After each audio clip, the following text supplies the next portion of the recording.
क्या है कीमत आजकल तुम्हारे हुस्न की, कितने पैसों में अपनी वफाएं देते हो। आपका कोई ड्रीम कोलैबोरेशन, मतलब जो आपका ड्रीम हो कि इस आर्टिस्ट के साथ फ्यूचर में कोलैबोरेट करें? मज़ेदार सवाल पूछा है।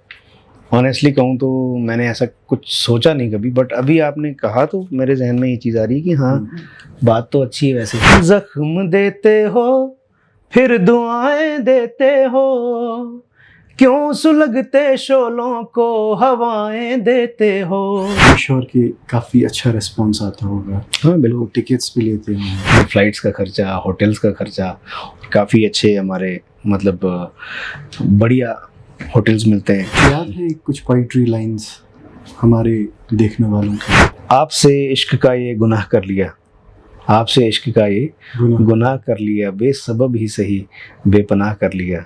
आप देख रहे हैं राइजिंग कश्मीर पॉडकास्ट। मैं हूं आपका होस्ट इदरीस बख्तियार। आज के मेरे मेहमान जो इस गुफ्तगू में हैं वो एक सिंगर हैं, लिरिसिस्ट हैं और एक म्यूज़िक कंपोज़र हैं। उनका ताल्लुक़ कश्मीर के करना इलाके से है, बट अब कई सालों से मुंबई में रह रहे हैं और अपना वहाँ एक फुल फ्लेज म्यूज़िक स्टूडियो खोला है और अब वहीं काम करते हैं। बट हाल ही में ये कश्मीर आए थे और मैंने फाइनली इनके साथ लाइन अप किया। मैंने सोचा बार बार ये मिलते नहीं हैं, तो मैंने सोचा क्यों ना इनका इंटरव्यू किया जाए, एक पॉडकास्ट इनके साथ किया जाए। फाइनली वो आज हमारे स्टूडियो में हैं। आप उनकी आवाज़ से, उनकी शक्ल से, उनके गानों से बखूबी वाकिफ़ हैं। मेरे साथ हैं काबुल बुखारी। काबुल, बहुत शुक्रिया स्टूडियो में आने के लिए। बहुत शुक्रिया भाई, आपने बुलाया। आपके साथ इतने सालों का प्यार है और वैसे काफ़ी वक्त बाद मिले आज हम। बिल्कुल। तो यहाँ पे आपके साथ बैठ के पॉडकास्ट करने के लिए जो आज मौका मिला है, खुश हूँ मैं। देखते हैं क्या बातचीत होती है आपसे। मैंने रिसेंटली जब आपका देखा फेसबुक पे आप कश्मीर आए, तो मैंने सोचा क्यों ना आपसे बात की जाए, पॉडकास्ट के लिए बुलाया जाए। जी जी। कश्मीर कितना आते हैं, मतलब आते हैं तो क्या करते हैं, घर जाते हैं करना जाते हैं? जी बिल्कुल। कश्मीर पिछले 4-5 सालों से तो कम आना हो पा रहा है, जैसा कि साल में एक आध बार या 2 बार। तो मेरी कोशिश रहती है मैं इस टाइम पे आया करूं, क्योंकि अप्रैल मई जून ये जो बाहर का जो मौसम है कश्मीर का, मुझे सबसे ज़्यादा पसंद है। तो मेरी कोशिश रहती है इसी वेदर में मैं यहाँ पे आके कुछ दिन रहूं। और इस बार भी मैं आया हूँ। अभी मुझे आज इस बार काफ़ी लंबा हो गया मेरा रुकना, 4था हफ्ता चल रहा है मेरा। तो अभी 1-2 दिन के बाद मैं वापस जा रहा हूँ। तो अल्हम्दुलिल्लाह बहुत अच्छा रहा सब। तो किसी काम के सिलसिले में, मतलब कुछ नहीं, बस ऐसे ही थोड़ा फैमिली के साथ। मेरी काफ़ी बड़ी फैमिली है। सब लोग बॉम्बे नहीं रहते मेरे साथ। बिल्कुल। तो थोड़ा उन लोगों के साथ टाइम स्पेंड करने के लिए, और साथ में कुछ काम वगैरह भी हो जाता है अपना। मैं कुछ गाने वगैरह जो रेडी कर लेता हूँ, कई बार यहाँ पे शूट कर लेता हूँ उनको। और बस यही अपने दोस्त यारों से मिलना जुलना। जी। आपके भैया भाभी मैं फेसबुक पे देखता रहता हूँ, शायद वो भी मुंबई में? हाँ, वो तो बॉम्बे में ही होते हैं। उनके अलावा जैसे मेरी बहनें हैं और बस उनकी फैमिलीज हैं यहाँ पे, उनसे मिलना जुलना यहीं पे हो पाता है। जी। क्योंकि म्यूज़िक में आप हैं, इस फील्ड में हैं आप, आई एम श्योर आपके भैया भाभी वो भी इस फील्ड में हैं। जी जी, एग्जैक्टली। लॉन्ग बैक आपने मुझे कहा था कि they were your kind of first inspiration. या एग्जैक्टली। तो मतलब हाउ वाज दैट एक्सपीरियंस? वो तो है, मतलब मुझे ज़्यादा मैंने जैसे पहाड़ी गाते हैं। Yes yes. हाँ देखें, वो तो पहाड़ी ज़्यादातर गाते हैं, बट देखें अब म्यूज़िक के लिए, म्यूज़िक की कोई अपनी एक ऐसी कोई जो वर्ड्स जो हम यूज़ करते हैं, जो भी लिटरेचर यूज़ होता है म्यूज़िक में कंपोज करने के लिए, अब भले उसकी लैंग्वेज अलग अलग हो, लेकिन अगर हम बेसिक देखा जाए, जो मेलोडी होती है, जो रिदम होता है, उसकी कोई लैंग्वेज नहीं है। तो मुझे शुरू से उनकी वजह से ही जो एक माहौल मिला घर में, तो अलग अलग तरह के म्यूजिशियंस हमारे घर आते थे, उठना बैठना होता था उनके साथ, बातचीत। देन वो अच्छे अच्छे म्यूज़िक कलेक्शन रखते थे अपने पास भैया। तो उस वजह से जो एक जहन जो है ना, वो मेरा शुरुआती तौर पे म्यूज़िक की तरफ जो है वो झुका हुआ है मेरे जहन में। अब तो मैं देखता हूँ फेसबुक में आपकी भतीजी भी जी also keeps performing। हाँ, हमारी फैमिली से भी काफ़ी सारे नए बच्चे अभी गाने का शौक़ रख रहे हैं। और जो भतीजी का आप अभी मेंशन कर रहे हैं, जी, जी। तसनीफ बुखारी, एग्जैक्टली। वो है। और मेरी भांजी भी है, इंशा बुखारी, एक अच्छा। भांजा है उमर। ठीक। अभी ये नए बच्चों में से ये 3 लोग फिलहाल इन्होंने स्टार्ट किया है। इनके अलावा भी काफ़ी सारे बच्चे हैं जो बहुत अच्छा गाते हैं, लेकिन अभी छोटे हैं थोड़ा, तो इंशाल्लाह सही वक्त आने पे तो उनको मतलब भी ज़रूर आगे लेके म्यूजिक क्या खुद से चुना या मतलब फैमिली जो आपकी जैसे आपने बांजी का जिक्र शुरुआत जो है हमारे फैमिली में मेरे भाई से हुई थी, जो मैंने पहले भी बिल्कुल, मेंशन किया। बिल्कुल। तो फिर उनकी शादी हुई, तो जो भाभी हैं वो भी सिंगर हैं, तो Right. ऑब्वियसली उन्होंने स्टार्ट किया। अब जो हमारे भांजे भतीजे जो आ रहे हैं धीरे धीरे म्यूज़िक में, तो उनको तो बस वो एक कहते हैं ना, जेनेटिक ही हो गया उनके लिए एक म्यूज़िक। तो सुन के काफ़ी खुशी होती है कि इनको किसी ने सिखाया नहीं, कुछ नहीं, कोई ट्रेनिंग नहीं, अपने आप ही इतना अच्छा एक म्यूज़िक तो वैसे भी देखें वो एक रूह में अपने आप ही आने वाली चीज़ है। बिल्कुल। आप उस चीज़ को बाद में पॉलिश कर सकते हैं, थोड़ा बहुत अपने आप को ट्रेन करके कुछ चीज़ें बेटर कर सकते हैं, डेवलप कर सकते हैं उसको। Right. लेकिन जो ये म्यूज़िक का जो कला है, ये आप क्रिएट नहीं कर सकते, ये आपके अंदर नेचुरली आती है। Right. तो उनके अंदर है वैसा ही। Okay. तो आप उनको गाइड करते रहते हैं क्या, मतलब हाँ बिल्कुल, मेरे से जब भी बातचीत होती है इनकी, मुझसे कोई चीज़ पूछते हैं तो मैं उनसे शेयर करता हूँ अपना एक्सपीरियंस, अपनी कोई जो मेरी सोच होती है उनके सामने। बट हाँ, मैं हमेशा उनको ये कहता हूँ कि देखें, there is always a generation gap.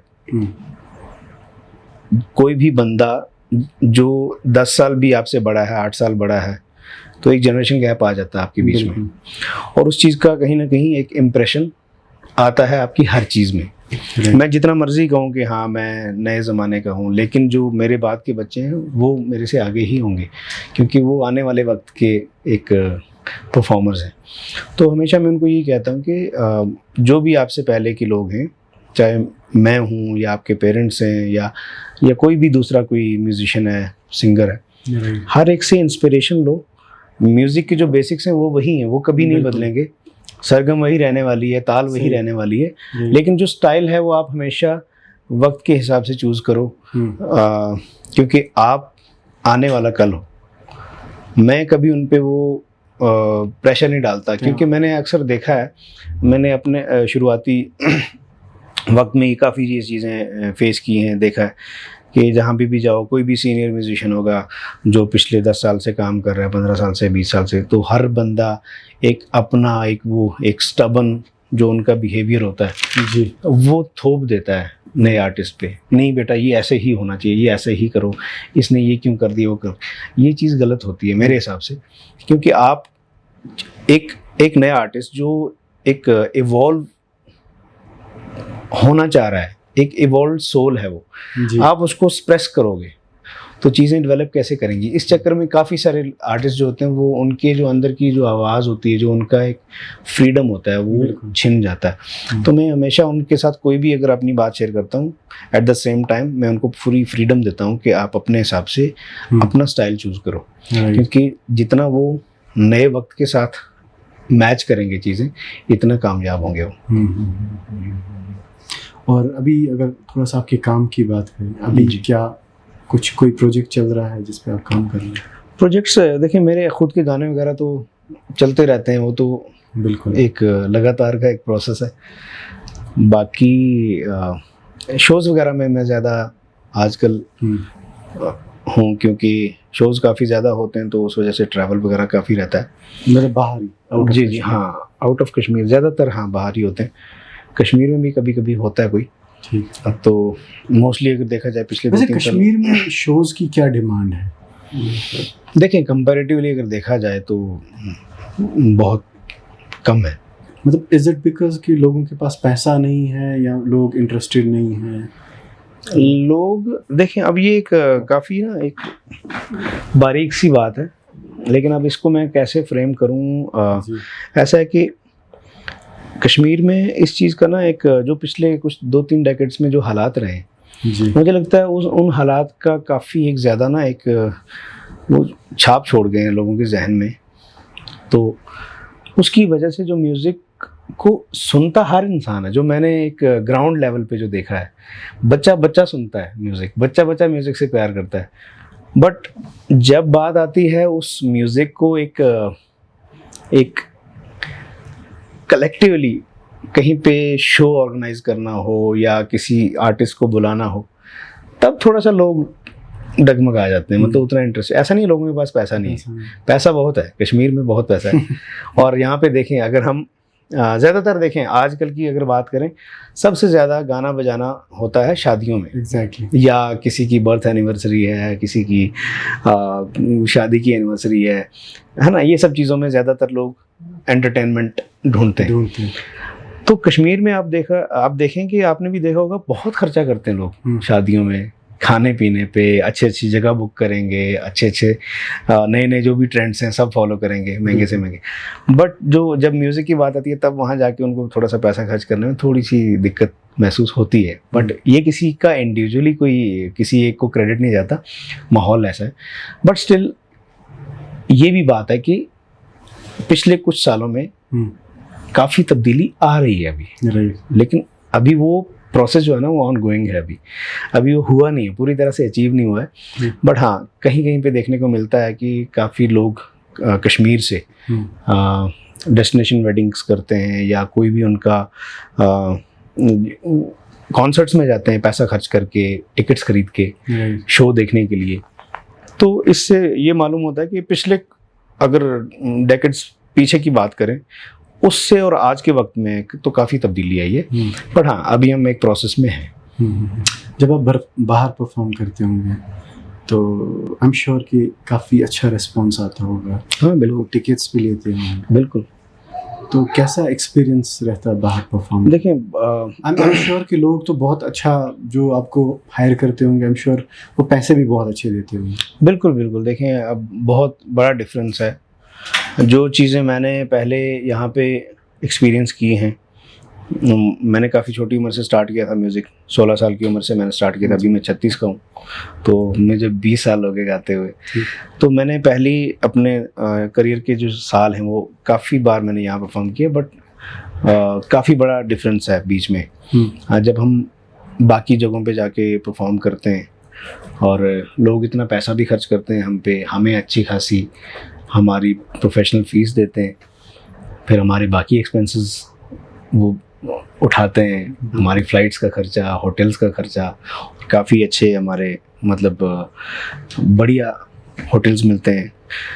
और उसके अलावा इंडिया के बाहर भी हमने जहाँ पे परफॉर्म किया, हर जगह से बहुत अच्छा प्यार मिलता है। ऑब्वियसली हम ऐसा तो नहीं है कि हम जाके अंग्रेज़ों के लिए गा के आते हैं या किसी और लैंग्वेज के जो लोग हैं, इंग्लिश लोग हैं या अरबी लोग हैं, उनके लिए गाते हैं। हम जहाँ पे भी इंडिया के बाहर जाते हैं, वो ओरिजिनली वो लोग कहीं ना कहीं इंडियन सब कॉन्टिनेंट से ही होते हैं, जो हिंदी, उर्दू, पंजाबी इस तरह की भाषाएं सुनते हैं, समझते हैं और इस म्यूज़िक को प्यार करते हैं। तो वहाँ पे भी हमें उतना ही प्यार मिलता है। वो चीज़ मतलब लोग इतना चाह से आप हम पे पैसा खर्च करते हैं, तो ये एक बड़ी बात होती है कि तो कश्मीर के लिए मतलब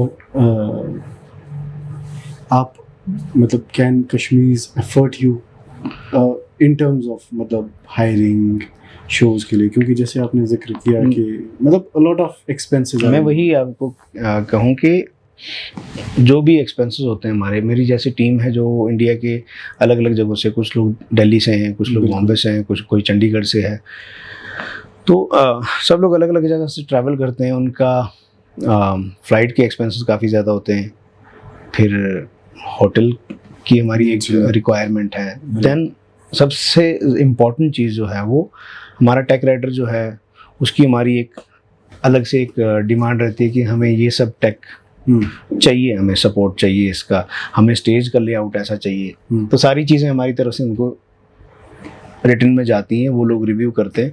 देन जब क्लाइंट अग्री करता है कि हाँ ये सारे एक्सपेंसेस हम बेयर करेंगे, तब जाके शो हम लॉक करते हैं।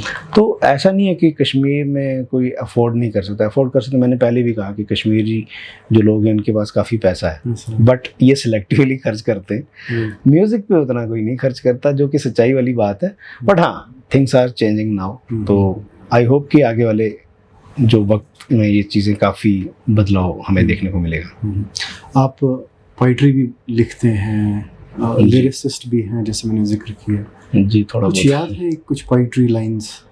हमारे देखने वालों के लिए? मैं ऐसे ज़्यादातर तो कोई गाने वगैरह कोई देता है, मैं औरों के लिए भी लिखता रहता हूँ, कुछ लोगों के लिए लिखा है, और देखता हूँ मैं, मेरे फ़ोन में कुछ होगा तो लेट मी चेक।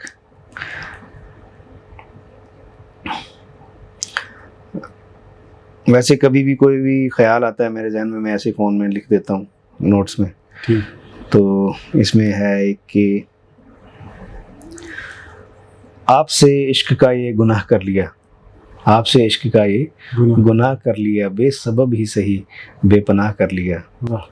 ना तो बुझते हैं और ना ही जलन से बचे, ना तो बुझते हैं ना ही जलन से बचे, कैसे खुद को ही हमने फना कर लिया। आपकी सादगी से मुतासिर थे हम, आपकी सादगी से मुतासिर थे हम, चेहरा मासूमियत से तो पुरनूर था, आपको खुद से ज़्यादा क्या चाहने लगे, आपने खुद को खुद से खुदा कर लिया। जब तलक हम थे खामोश खुश वो भी था, जब तलक हम थे खामोश खुश वो भी था, थोड़ी की जो शिकायत तो कहने लगा। जब तलक हम थे खामोश खुश वो भी था, थोड़ी की जो शिकायत तो कहने लगा। मैं हूँ तेरा ये तुमसे है किसने कहा, कैसे तूने ये खुद फैसला कर लिया। तो एक और है ऐसे ही, ये आने वाले टाइम में मैं शायद कंपोज करके बनाऊंगा अपने ऑडियंस के लिए जी। कि लाख टुकड़ों से दिल को है जोड़ा हुआ, फिर से छूना नहीं ये बिखर जाएगा। लाख टुकड़ों से दिल को है जोड़ा हुआ, फिर से छूना नहीं ये बिखर जाएगा। वक्त मेरा है मुश्किल या आसान हो, जो भी हो वक्त है गुजर जाएगा। ऐसे बनते हो अनजान जैसे हो तुम, ऐसे बनते हो अनजान जैसे हो तुम, जबकि तुम ही खिलाड़ी थे इस खेल के। कोई भी ऐसी मासूमियत देख के भोली सूरत तुम्हारी पे मर जाएगा। मैंने ताले लगाए जुबां पर मेरी, शर्म से झुक ना जाए तेरा सर कहीं। कोई सुन ले हकीकत तेरे प्यार की, प्यार का नाम लेने से डर जाएगा। और आखिरी शेर है कि जी, मेरी बर्बादी का पूछते हो सबब, आईना देख लो खुद समझ जाओगे। मेरी बर्बादी का पूछते हो सबब, आईना देख लो खुद समझ जाओगे। गौर से अपनी आंखों में तुम झांकना, सब हकीकत से पर्दा उतर जाएगा।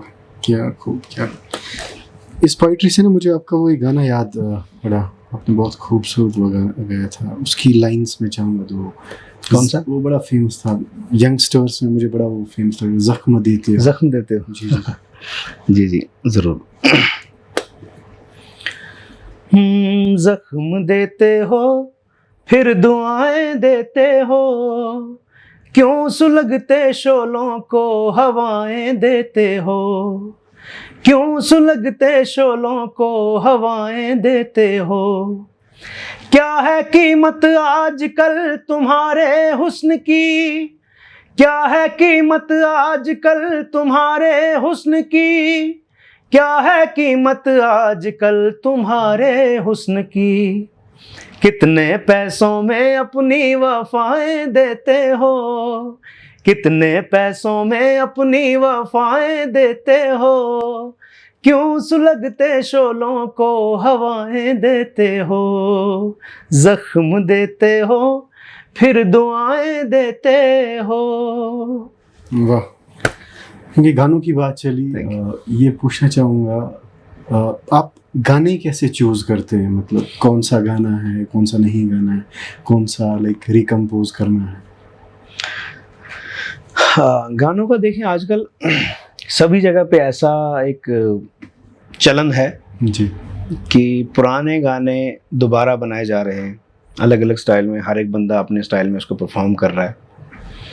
हालांकि कुछ कुछ लोग इसको थोड़ा क्रिटिसाइज भी करते हैं जी, लेकिन ज़्यादातर 99% लोग इस चीज़ को काफ़ी पसंद कर रहे हैं। और जब से ये ट्रेंड चला है जी, म्यूज़िक बहुत ज़्यादा सुना जा रहा है अब सब जगह पे। आप देख सकते हैं सोशल मीडिया, म्यूज़िक प्लेटफॉर्म्स, घर घर में, हर जगह पे गाने सुने जाते हैं, और हर एक अलग अलग वर्जन जो भी आता है अलग अलग आर्टिस्ट का, उन सभी को लोग उतना ही सुनते हैं, क्योंकि उनको एक चेंज मिलता है उसमें।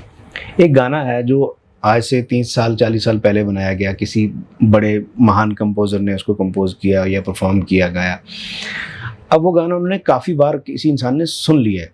ह्यूमन नेचर ऐसा है कि कोई भी चीज़ को हम बहुत ज़्यादा जब देख लें या उसके नज़दीक रहें, वो ज़्यादा हमारे करीब रहे कोई भी चीज़, तो हम कहीं ना कहीं उससे फिर मन भर जाता है थोड़ा थोड़ा। बिल्कुल। तो इंसान का एक अंदरूनी जो एक कह सकते हैं, वही बात है, नेचर है कि उसको चेंज चाहिए। तो जब भी कोई नई आवाज़ में वो गाना दोबारा से आता है, नए स्टाइल में आता है, तो वो उस गाने के लिए जो उनकी मोहब्बत होती है वो और बढ़ जाती है। जो एक फ़ैन होता है गाने का, तो वो हर एक जो एक गाने के कंपोजिशन का जो एक दीवाना होता है, वो उसके सभी अलग अलग जो भी वेरिएशंस वाले जो चीज़ें आती हैं, जो भी अलग अलग उसके वर्जन्स आते हैं, उसको सुनता है और उसको एंजॉय करता है। फिर उसमें से कोई एक वर्जन ऐसा भी होता है जो उनको पसंद ज़्यादा आ जाता है, वो ज़्यादा सुनते हैं उसको। तो हम जो गाना, जो आपका सवाल था कि गाना चूज़ कैसे करना है, तो हर आर्टिस्ट का एक यही ख्याल होता है कि देखें, कोई इंसान कोई भी काम कर रहा है, अभी आप अगर जर्नलिज्म कर रहे हैं तो आप भी चाहेंगे कि आपका कंटेंट जो आप कहीं पे लिखवाएं या पोस्ट करें सोशल मीडिया पे या न्यूज़ चैनल पे डालें, आपकी भी यही ख्वाहिश होगी कि ज़्यादा से ज़्यादा लोग उसको पसंद करें। तो एक वो ख्याल से हर आर्टिस्ट काम करता है कि हम वो गाना चूज़ करें जिससे लोगों को ज़्यादा मोहब्बत है, ज़्यादा प्यार है। इसीलिए जो ज़्यादा हिट गाने होते हैं वो ज़्यादा हिट दिन ब दिन और ज़्यादा हिट होते जाते हैं, क्योंकि हर इंसान उसकी तरफ ध्यान दे रहा है, परफॉर्मर भी ध्यान दे रहा है, ऑडियंस भी ध्यान दे रहे हैं। तो हम एक जो टॉप मोस्ट जो पॉपुलर सॉन्ग्स होते हैं, पहले हम उनको पिक करते हैं कि हाँ ये गाना हम परफॉर्म करते हैं, देखते हैं कि जो हमें सुनने वाले लोग हैं वो कितना पसंद करते हैं, देन उसके बाद हम बाकी गानों को जो है प्रायोरिटाइज करते हैं। तो ये एक सिलसिला है इसका। तो कोई ऐसी परफॉर्मेंस या ऐसा कोई गाना जो आपके दिल के बहुत करीब हो, मतलब जो आपको लगता है फैंस को भी बहुत पसंद है, या अमूमन वो गाना वो पसंद करते हैं? वैसे तो काफ़ी सारे गानों को अल्हम्दुलिल्लाह बहुत प्यार मिला हर जगह से, मैं शुक्रगुजार हूँ सबका। एक गाना है जो बहुत ज़्यादा, मतलब मैं कभी भी शो स्टार्ट करता हूँ तो उसी गाने से करता हूँ, और मैं जहाँ पे भी जाता हूँ उस गाने की, अगर मैंने 1 2 बार 3 बार ऐसा भी किया होगा कि मैंने जान के वो गाना नहीं गाया, तो बस 3 या 4 गाने होंगे, लोगों की डिमांड आना स्टार्ट हुई कि वो गाना ज़रूर आप गाइए, क्योंकि लोगों ने इतना ज़्यादा उसको प्यार दिया उस गाने को जी। तो तब मैं और ज़्यादा श्योर हो जाता हूँ कि वाकई में उस गाने में कोई तो बात है। हालांकि जब मैंने रिकॉर्ड किया था, सच बताऊँ, मुझे इतना कुछ उसमें कोई अपने आप में कोई इतना वो एक्साइटमेंट नहीं थी, खुशी नहीं थी कि हाँ शायद मैंने कुछ बड़ा अच्छा परफॉर्म किया, कुछ मुझे अभी भी नहीं लगता। सच बताऊँ, मुझे अपने आज तक कोई भी अपने काम से कभी मैं पूरी तरह से सेटिस्फाई हुआ नहीं हूँ। हमेशा कुछ ना कुछ मुझे उसमें लगता है कि हाँ इसमें ये हो सकता है। तो वो अच्छी बात भी है। एक अधूरापन जो होता है वो इंसान को हमेशा बिल्कुल चार्ज अप रखता है कि हाँ आपको और इम्प्रूव करना है चीज़ें। तो वो गाना है सादगी। अच्छा, नुसरत साहब की कंपोजिशन है। बिल्कुल। उस गाने को बेपनाह प्यार मिला है मुझे, मतलब इंडिया से बाहर सब जगह से अभी तक मिल रहा है। और नुसरत साहब को दिल से सलाम है। उनके काफ़ी सारे आई थिंक गाने आपने बहुत सारे गाने गाए, सिर्फ मैंने ही नहीं बल्कि मुझे लगता है हाँ, जो आजकल जो मॉडर्न कवाली जो ट्रेंड चल रहा है, कवाली को एक नए अंदाज में जो पेश किया जा रहा है, तो सारा ऑलमोस्ट 99% क्रेडिट जाता है नुसरत साहब को। उनके गानों को ही लोग परफॉर्म कर रहे हैं ज़्यादातर, और वो दीवानगी जो उनकी है ना लोगों के सर पे वो।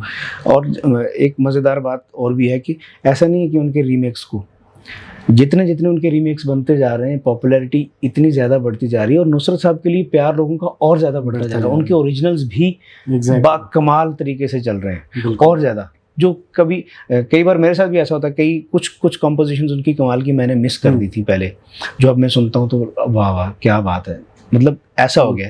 तो एक अच्छा म्यूज़िक सुनने लगे हैं लोग, और उनकी तरफ मतलब उन गानों की तरफ काफ़ी इंक्लाइंड हो रहे हैं, ये खुशी की बात है। तो सादगी जो सॉन्ग है वो मैं कह सकता हूँ कि मेरा अभी तक का ऑडियंस की पसंद के हिसाब से सबसे बड़ा गाना वही है। उसकी लाइन्स कुछ गाएंगे हमारे लिए? ज़रूर, क्यों नहीं। सादगी तो हमारी ज़रा देखिए, एतबार आपके वादे पर कर लिया। जिक्र एक बेवफा और सितमगर का था, आपका ऐसी बातों से क्या वास्ता। आप तो बेवफा और सितमगर नहीं, आपने किस लिए मुंह उधर कर लिया। सादगी तो हमारी जरा देखिए, एतबार आपके वादे पर कर लिया। वाह, आपने ये गाना मैंने वो भी बहुत ट्रेंडिंग में चला था, कहना गलत गलत। हाँ, कहना गलत गलत, हल्का हल्का सुरूर, काफ़ी प्यार मिला उनको। मतलब ये कुछ गाने थे जो बिल्कुल काफ़ी ट्रेंडिंग में चले थे। अभी क्योंकि आप मुंबई में हैं, नेचुरली कश्मीर तो आना जाना रहता है। जी जी। यहाँ के म्यूज़िक इंडस्ट्री को कैसे आप देखते हैं? अब यहाँ भी काफ़ी यंग आर्टिस्ट हैं जो एटलीस्ट शायद सोशल मीडिया पे एक्टिव हैं, चाहे इंस्टाग्राम हो, फेसबुक हो, जी, उस पे। तो आपका क्या? मैं बहुत खुश हूँ, ऑनेस्टली बहुत खुश हूँ। और मैं सिर्फ ये बात आज नहीं कह रहा हूँ, जहाँ पे भी मुझसे पूछा जाता है कि आप करंट टाइम में जो भी कश्मीरी जो आर्टिस्ट नए नए इंट्रोड्यूस हो रहे हैं, इंडस्ट्री हमारी जो ग्रो कर रही है, इस पे आपका क्या ख्याल है? तो मैं हमेशा यही कहता हूँ कि मैं बहुत ज़्यादा खुश हूँ, क्योंकि जितने ज़्यादा आर्टिस्ट होंगे हमारे यहाँ पे, हमारी इंडस्ट्री उतनी ज़्यादा बड़ी होगी। और कभी भी जितने ज़्यादा लोग एक साथ काम करते हैं तो हमारे अपने कल्चर को, हमारी लैंग्वेज को आगे बढ़ने का उतना ज़्यादा एक स्कोप मिल जाता है। और ख़ास तौर से पिछले 10 सालों में जी मुझे लगता है कि कश्मीर ने बहुत ज़्यादा नए आर्टिस्ट अचीव किए, बिल्कुल। और उसमें से कुछ लोग तो काफ़ी ज़्यादा बड़े बड़े बेहतरीन काम भी कर रहे हैं, और कुछ नए नए लोग भी आ रहे हैं। तो हर बंदा ऑनेस्टली बड़ा एक डेडिकेशन के साथ काम कर रहा है। मुझे बहुत खुशी है इस बात की। एक चीज़ ये भी पूछूंगा, आपका कोई ड्रीम कोलैबोरेशन, मतलब जो आपका ड्रीम हो कि इस आर्टिस्ट के साथ फ्यूचर में कोलैबोरेट करना है? ये आपने काफ़ी मज़ेदार सवाल पूछा है। ऑनेस्टली कहूँ तो मैंने ऐसा कुछ सोचा नहीं कभी, बट अभी आपने कहा तो मेरे जहन में ये चीज़ आ रही है कि हाँ, बात तो अच्छी है। वैसे तो मैंने कोलैबोरेट किया है काफ़ी सारे अपने दोस्तों के साथ, जो मेरे दोस्त यार लोग हैं, बट एक ड्रीम आर्टिस्ट के साथ कोलैब करना तो काफ़ी सारे लोग हैं जो मुझे पसंद हैं। बहुत सारे लोग हैं जिन्हें मैं बहुत सुनता हूँ दिल से, चाह से। जैसे सुखविंदर सिंह जी, उनकी जो परफॉर्मेंस, हाँ, जैसे वो कोक स्टूडियो में जब गाते हैं या कहीं पे भी, उस तरह से जो प्रॉपरली एक म्यूजिकल परफॉर्मेंस होती है ना, उससे मैं बहुत ज़्यादा इम्प्रेस होता हूँ उनकी परफॉर्मेंस से। अगर कभी मौका मिल जाए मुझे तो मेरे लिए बहुत बड़ी बात होगी। गुरदास मान साहब हैं, उनके साथ और भी काफ़ी सारे लोग हैं वैसे देखा जाए, लेकिन ये 2 नाम सबसे पहले मेरे जहन में आए। मुझे लगता है कि सबसे टॉप पे यही रहेंगे। काबुल, एक छोटा सा रैपिड फायर सेशन करते हैं जी, थोड़ा सा संभाल के। One Kashmiri singer you admire the most? Kashmiri singer अभी के वक्त की बात कर रहे हैं? कोई भी पुराना भी चल सकता। कश्मीरी सिंगर मैंने राशिद जहांगीर साहब को बहुत सुना है, और मैं उनकी बहुत रिस्पेक्ट करता हूँ as a musician. He is fantastic. एक क्वेश्चन तो मेरा ऑलरेडी था, one Bollywood singer you would love to collaborate with? Bollywood singer? Yes, Bollywood singer Vishal Mishra. Okay. One international artist on your playlist? मैंने बहुत ज़्यादा इंटरनेशनल, तो वैसे अगर हम देखा जाए तो पाकिस्तानी सिंगर्स भी इंटरनेशनली हुए हमारे लिए, बट अगर हम उसको इंडियन सब कॉन्टिनेंट माने तो ऐसे मैं बहुत ज़्यादा बाहर के गाने सुनता नहीं हूँ, सच बताऊँ तो। ओके। बट हाँ, एड शीरन को थोड़ा बहुत मैं कभी कभी मौका मिलता है तो मैं सुनता हूँ, एक डिफरेंट साउंड एक्सपीरियंस करने के लिए। Your favourite Kashmiri song of all time? Kashmiri song? जी, निगारो, राशिद जहांगीर साहब का गाया हुआ। टी और kahwa? Kahwa obviously. Morning recording sessions और late night studio? Late night. One word your fans use to describe you. I don't know honestly. Okay. Conclude करने से पहले मैंने एक गाने का जिक्र किया था, जी, कहना गलत गलत। क्या ना गलत है। उसकी एक लाइन हमारी ऑडियंस। दिल लेके मेरा हाथ में कहते हैं मुझसे वो, दिल लेके मेरा हाथ में कहते हैं मुझसे वो, क्या लोगे इसके दाम, क्या लोगे इसके दाम बताना, सही सही कहना गलत गलत तो छुपाना, सही सही।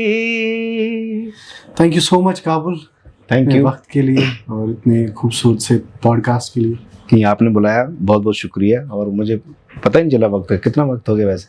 वैसे मुझे लगता है वक्त तो काफ़ी हो गया, मोर देन 30 मिनट्स मुझे लगता है। बिल्कुल मालूम नहीं पड़ा। बहुत अच्छा लगा आपसे बात करके, एंड थैंक यू। और सभी सुनने वालों का बहुत बहुत शुक्रिया, आप सब इतना प्यार देते हैं मेरे गानों को। मिलते हैं जल्दी नए गानों के साथ। Thank you. Thank you.